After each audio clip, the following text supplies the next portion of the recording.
I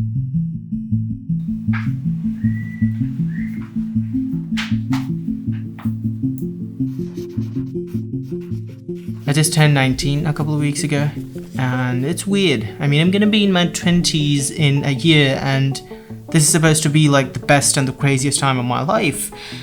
And to be honest, it doesn't really feel like it. I have a constant feeling of wanting more out of life, more spontaneity and more experiences, and I feel like a lot of people can relate to that. I think of life as a very exclusive experience. I'm here to explore, to create, and to fall in love with not just people, but with ideas, with pieces of art and literature. And I think I've come quite far between a year ago when I made the turning 18 video and now. And I think my way of self-exploration has also evolved a lot, and that's kind of what I wanted to talk about in this video. So let's get into it. So here in Pakistan, people are crazy about cricket. I never really got it. I mean, I've never watched a single game of cricket. But I think it's great to have something in life that you're so passionate about and love so much, something that even for a second can make your life revolve around it. And this was the realization that kind of led me towards throwing myself into new stuff, some of which you've seen on this channel.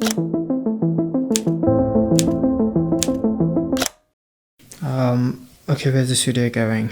I basically want to talk about spicing life up a bit, and I don't want to be super vague about it, like enjoy the little things in life. I want to get into the specifics, and sorry for that cringiness. So I'm going to divide this into two parts, two things that kind of work for me.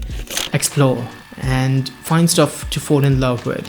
I've talked about this earlier in the video, but I think as humans, a huge part of our, let's say, purpose is exploration and diving into the unknown. It's a huge world. There's a lot of stuff to be discovered, stuff that you might love. So here's some tips that I learned by throwing myself into new stuff. So first of all, you have to be open to it. If you've decided to dive into something, then dedicate yourself to it. I think if you want to fall in love with something, listen to someone who's already in love with it.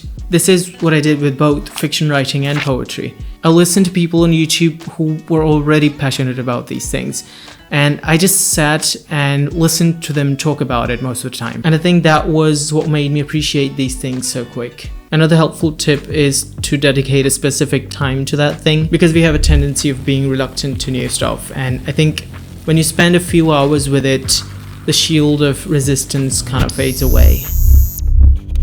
Make connections, or just have some really good interactions. This is a difficult one, unless you're like a social butterfly. But I struggle with it a lot, especially as an introvert. But it is something that I'm trying to get better at. I think what I found the most helpful with this is the internet.